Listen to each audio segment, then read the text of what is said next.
అమర్ మనోహరికి ఒక చిన్న హగ్ ఇచ్చి ధైర్యంగా వెళ్ళిరా మనోహరి అని చెప్తూ ఉంటే బాగి బుంగమూతి పెట్టుకుని కోపంగా చూస్తూ ఉంటుంది. Thank you so much Amar, వెళ్ళొస్తాను అంటూ మనోహరి బయలుదేరుతూ ఉంటే నీకేదైనా అవసరమైతే నాకు కాల్ చేయి మనోహరి అని పార్థు చెప్తూ ఉంటాడు. వీడొక్కడు నా ప్రాణానికి అని మనసులో అనుకుంటూ మనోహరి అలాగే అని చెప్పి వెళ్ళిపోతుంది. స్పృహలో లేని బుజ్జమ్మ ఉన్నట్లుండి మెలకువలోకి వచ్చి లేచి కూర్చొని చాలా భయపడిపోతూ వణికిపోతూ ఉంటుంది. జరిగిన సంఘటన గుర్తు చేసుకుంటూ భయపడిపోతూ వణికిపోతూ ఉంటుంది. అది గమనించిన పిల్లలు బుజ్జమ్మ ఏమైంది, వాటర్ తాగుతావా అని వాటర్ తాగిస్తూ ఉంటారు. పాప అయితే చాలా భయపడిపోతూ వణికిపోతూ ఉంటుంది. అప్పుడే గుప్తా గారు నారదులు ఇద్దరు కూడా అక్కడ ప్రత్యక్షమవుతారు. ఏమైంది మహర్షి అని గుప్తా గారు అడగడంతో అరుంధతి బాలిక ఆ బాలిక దేహం విడిచి వదిలి వెళ్ళిపోయింది, అందుకే ఆ బాలిక అలా భయపడుచున్నది. ఎందుకంటే ఇప్పుడు ఆ బాలికకి శక్తులు లేవు కదా. ఇప్పుడు అరుంధతి బాలిక ఈ బాలిక దేహం నందు అలాగే ఉంటే ఈ బాలిక ప్రాణాలకే ప్రమాదం అని చెప్పి తలచి అరుంధతి బాలిక దేహం వదిలి వెళ్ళిపోయింది అని నారదుల వారు చెప్తూ ఉంటారు. అయ్యో, ఇప్పుడు ఆ ప్రచండ ఈ బాలికని ఏం చేస్తాడు అని గుప్తా గారు కంగారు పడుతూ ఉంటే చిత్ర విచిత్రాలు జరుగుతాయి, మనం అనుకోనిది జరుగుతుంది, పెద్ద ఘోరాలే విపత్తులే జరుగుతాయి అని నారదుడు చెప్తూ ఉంటాడు. మనమేమీ చేయలేమా మహర్షి అని గుప్తా గారు అంటే మనం కేవలం నిమిత్త మాత్రం మాత్రమే అని నారదుల వారు చెప్తూ ఉంటారు. అమర్ పార్థు ఇద్దరు సోఫాలో కూర్చొని ఉంటే భాగ్యరాతో నిలబడి ఉంటారు. అప్పుడే చెంబా కాఫీ పట్టుకొస్తుంది. నువ్వు మనోహర్ని బయటికి పంపించడం నాకేమీ నచ్చలేదు అమర్ అని పార్థు అంటే ఏం కాదు, ఎందుకంత భయం అని అమర్ అంటూ ఉంటాడు. ఇంటి దగ్గర పేల్చిన వాళ్ళే మనోహరి బయటికి వెళ్తే ఇంకేదైనా చేస్తే మనోహరికి ప్రమాదం జరుగుతుంది కదా అని పార్థు అంటాడు. అవును సార్, అసలే మనకి శత్రువులు ఎక్కువ కదా అని భాగ్య అంటుంది. ఆ శత్రువుల్ని కనిపెట్టడం కోసమే నేను ఇలా మనోహరి బయటికి వెళ్ళడానికి ఒప్పుకున్నాను. ఇప్పుడు ఇలా చేస్తున్నది ఎవరన్నది కనిపెట్టేయచ్చు అని అమర్ అంటూ ఉంటాడు. ఎలా కనిపెడతారు సార్ అని రాథోడ్ అంటాడు. ఇందాక మనోహరికి ధైర్యం చెప్తున్నట్టు మనోహరి సారికి ఒక బగ్ ఫిక్స్ చేశాను. ఇప్పుడు ఫోన్కి ఇది కనెక్ట్ అయ్యి ఉంది. మనోహరి అక్కడ ఎవరితో ఏం మాట్లాడుతుందో మొత్తం కూడా మనం తెలుసుకోవచ్చు ఈ రిసీవర్ ద్వారా అని అమర్ మొబైల్ పట్టుకొని చెప్తూ ఉంటాడు. సార్, మీరు సూపర్ స్కెచ్ వేశారు సార్ అని భాగ్య అంటుంది. స్కెచ్ ఏంటి అని అమర్ అంటాడు. అంటే మనోహరి గారిని కాపాడడం కోసం మీరు భలే ప్లాన్ వేశారని మిస్సమ్మ చెప్తోంది అని రాథోడ్ అంటాడు.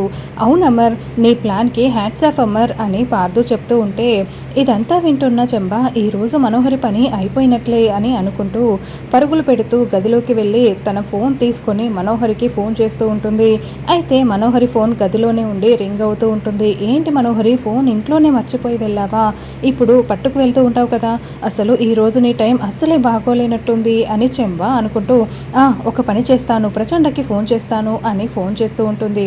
అయితే శిష్యుడు ఫోన్ లిఫ్ట్ చేసి హలో ఎవరు అని మాట్లాడడంతో నువ్వెవర్రా అని చెంబా అంటుంది. ఏంటి నన్నే అరై తురే అంటావా, ముందు ఫోన్ పెట్టేసేయ్ అని శిష్యుడు ఫోన్ పెట్టేస్తాడు. ఎవరు శిష్య ఫోన్లో అంటూ ప్రచండ రావడంతో ఎవరో ఫోన్ చేసి ఒరయ్య అని పిలుస్తున్నారు, అందుకే నేను మాట్లాడనని ఫోన్ పెట్టేశాను గురువుగారు అని చెప్పడంతో బలా శిష్య, నేను కూడా ఇలాగే చేస్తాను తెలుసా అని ప్రచండ చెప్తూ ఉంటాడు. మనోహరి, ప్రచండ కూడా లైన్లోకి రాలేదు. ఈరోజు నువ్వు అయిపోయావు మనోహరి, ప్రచండతో నువ్వు ఒక్క మాట మాట్లాడినా కూడా ప్రచండ మాట్లాడినా కూడా నువ్వు దొరికిపోయినట్లే, కాబట్టి పెట్టాపేడ సర్దుకొని ఈరోజు వెళ్ళిపోవాల్సిందే అని చెంబా అనుకుంటూ మళ్ళీ అమర్ వాళ్ళ దగ్గరికి వస్తుంది. మనోహరి లోపలికి వెళ్ళగానే అక్కడ శిష్యుడు ఉంటాడు. రే ఎవరు నువ్వు అని మనోహరి అరుస్తూ ఉంటుంది. మనోహరి ఎవరితోనో గొడవ పడుతోంది అమర్ అని పార్థు అంటాడు. ఇంకెవరితో, ఆ ప్రచండతోనే అని బాగి చెప్తూ ఉంటే అవును, ఈరోజు మనోహరి పని అయిపోయినట్లే మిస్సమ్మ అని బాగి రాథోడ్ అనుకుంటూ ఉంటారు. నిన్నేరా అడుగుతున్నది, ఎవరు నువ్వు అని మనోహరి అడుగుతూ ఉంటే అప్పుడే ప్రచండ అక్కడికి వస్తాడు. ఇక మనోహరి చాలా సంతోషంగా మాట్లాడదామని నోరు తెరుస్తూ ఉంటే వెంటనే ప్రచండ మనోహరి చేరకున్న బగ్ని తీసి చూపిస్తూ ఉంటాడు. మాట్లాడకు అని సైగ చేస్తూ ఉంటాడు. ఆ బగ్ని చేతిలోకి తీసుకుని ప్రచండ మంత్రాలు వేస్తూ ఉంటాడు. చూడు మనోహరి, నువ్వు ఎక్కడికి వెళ్తున్నావు, ఏం చేస్తున్నావు, ఎవరితో మాట్లాడుతున్నావు మొత్తం తెలుసుకోవడం కోసం అమరేంద్ర ఇదిగో ఈ బగ్ని నీ శారీకి పెట్టి పంపించాడు. ఇప్పుడు నేను మంత్రం వేసి దీంట్లో నుండి ఏమీ వినపడకుండా చేశాను. ఇప్పుడు మళ్ళీ నా మంత్రంతో ఇది పని చేసేలా చేస్తాను. డౌట్ రాకుండా నువ్వు వేరే మాట్లాడు అని ప్రచండ చెప్తాడు. అదేంటి అక్కడ ఏమి మాట్లాడాలో వినిపించట్లేదు, కొంపతీసి అది పని చేయట్లేదా అని పార్థు అంటే, అదే చూస్తున్నాను అని అమర్ అంటాడు. ఏమై ఉంటుంది మిసమా అని బాగి రాతోడు కూడా అనుకుంటూ ఉంటారు. మళ్ళీ అది పని చేసేలా ప్రచండ చేయడంతో, ఏయ్ ఎవరు నువ్వు, ఎందుకు గుళ్ళో ఎందుకు ఇలా చేస్తున్నావు, వెళ్తావా లేదా అని మనోహరి అరుస్తూ ఉంటే, సారీ అమ్మ నన్ను క్షమించు వెళ్తున్నాను అంటూ శిష్యుల మాటలు వినిపిస్తూ ఉంటాయి. అమర్ వాళ్ళు ఇది మాత్రమే వింటూ ఉంటారు. అమర్ మనోహరి గుడిలోనే ఉంది, ప్రమాదమేమీ లేదు అని పార్థు అంటాడు. ప్రమాదం లేదు కదా, ఇక ధైర్యంగా ఉండండి అని అమర్ అంటాడు. ఆ మనోహరి కనిపెట్టినట్లు ఉంది రాథోడ్, అందుకే ఇలా జరిగింది అని బాగి అంటుంది. అవునని రాథోడ్ కూడా అంటూ ఉంటాడు. అమ్మయ్య మనోహరి తప్పించుకుంది అని చెంబ అనుకుంటూ ఉంటుంది. చూసావా మనోహరి, నీకు తెలియంది నేను ఎలా కనిపెట్టి నిన్ను కాపాడానో అని ప్రచండ అంటే, సూపర్, ఇక మీదట నువ్వు ఏం చేయాలంటే అని మనోహరి అంటుంది. ఆగండి, మీరేం చెప్పనవసరం లేదు, మా మాంత్రికుడే ఏం చేయాలో అన్నీ తెలుసు, మీరేం చెప్పనవసరం లేదు అని శిష్యుడు అంటాడు. ఏంటి వీడు ఇలా మాట్లాడుతున్నాడు, ఎంత ధైర్యం వీడికి అని మనోహరి అంటుంది. వాడి మాటే నా మాట, ఇక మీదట నువ్వేం చెప్పనవసరం లేదు, నేను చూసుకుంటాను, ఇంటి ముందర దాన్ని పేల్చాను, ఇప్పుడు దీని నుండి నిన్ను కాపాడాను, ఆ పిల్ల శక్తుల్ని కైవసం చేసుకుని ఆ పిల్లని చంపే బాధ్యత నాది అని ప్రచండ చెప్తూ ఉంటాడు. భాగ్య రాథోడ్ ఇద్దరు గార్డెన్లో మాట్లాడుకుంటూ ఉంటారు. బగ్ ఫిక్స్ చేశాంలే అనుకుంటే ఆ ప్రచండ మనోహరిని తప్పించేశాడు అని భాగ్య అంటుంది. అవును మిస్సమ్మ, సార్ బగ్ ఫిక్స్ చేశారు కదా అని మనోహరి చెప్పాడు కదా అని మనం కూడా ఫాలో అవ్వలేదు, ఇప్పుడు మనోహరి తప్పించుకుంది అని రాథోడ్ అంటాడు. వెంటనే మనోహరిని ఈ ఇంట్లో నుండి పంపిస్తే కానీ ఇక్కడ ప్రాబ్లం సాల్వ్ అయ్యేలా లేదు రాథోడ్ అని బాగి అంటుంది. దానికి రెండు దారులున్నాయి మిస్సమ్మ, మనోహరి గురించిన నిజాలన్నీ సార్కి చెప్పడం, రెండవది పార్థు గారితో మనోహరికి పెళ్లి చేసి పంపించడం అని రాథోడ్ అంటాడు. కానీ మన దగ్గర ఎలాంటి సాక్ష్యాలు లేవు కదా ఆయన్ని నమ్మించడం కోసం, ఇక మిగిలింది పెళ్లి చేయడమే, కానీ పార్థు గారు ఇబ్బందుల్లో పడతారు అని బాగి అంటుంది. కానీ ఆయన పోలీస్ కదా, మనోహరిని ఖచ్చితంగా దారిలో పెడతారు మిస్సమ్మ, చెడ్డదానిలా ఉన్న మనోహరిని మంచిదానిలా క్రమశిక్షణతో ఉండేలా చేయడం, అంతకు మించి శిక్ష ఏముంటుంది చెప్పు మిస్సమ్మ. సరే బుజ్జమ్మ బాగా భయపడి ఉంటుంది, వెళ్ళి చూసుకోపో అని రాథోడ్ చెప్తాడు. తర్వాత అమర్ సూట్ వేసుకొని రెడీ అయిపోయి, పార్థు బాగి ఏం చేస్తున్నారు, మీరు ఇంకా రెడీ కాలేదేంటి, ఈరోజు అప్రిషియేషన్ పార్టీ ఉందని చెప్పాను కదా, మనం అందరం వెళ్ళాలి అని అమర్ అంటూ ఉంటాడు.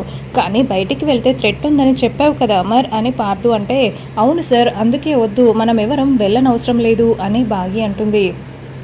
కానీ వెళ్ళి తీరాల్సిందే మిస్సమ్మ, పిల్లలకేమీ కాదు అని అమర్ అంటే, కానీ ఒక తల్లిగా పిల్లల్ని బాధ్యతగా చూసుకోవాల్సిన అవసరం నాకుంది సార్, నేనైతే పిల్లల్ని తీసుకువెళ్ళడం మనకు కూడా వెళ్ళడం అస్సలు ఒప్పుకోను అని బాగి అంటుంది. ఒక తండ్రిగా పిల్లల క్షేమం నా బాధ్యత బాగి, ఒక తల్లిగా నువ్వు వాళ్ళ క్షేమం గురించి ఎంత ఆలోచిస్తున్నావో అంతకంటే ఎక్కువగా తండ్రిగా నేను కూడా వాళ్ళ క్షేమం గురించి ఆలోచిస్తున్నాను, అది నా బాధ్యత, ఏం కాకుండా చూసుకుంటాను అని అమర్ అంటాడు. ఒక తల్లిగా నువ్వెంత ఆలోచిస్తున్నావో అని అమర్ మాట్లాడిన మాటల్ని విని బాగి చాలా షాకింగ్గా చూస్తూ ఉంటుంది.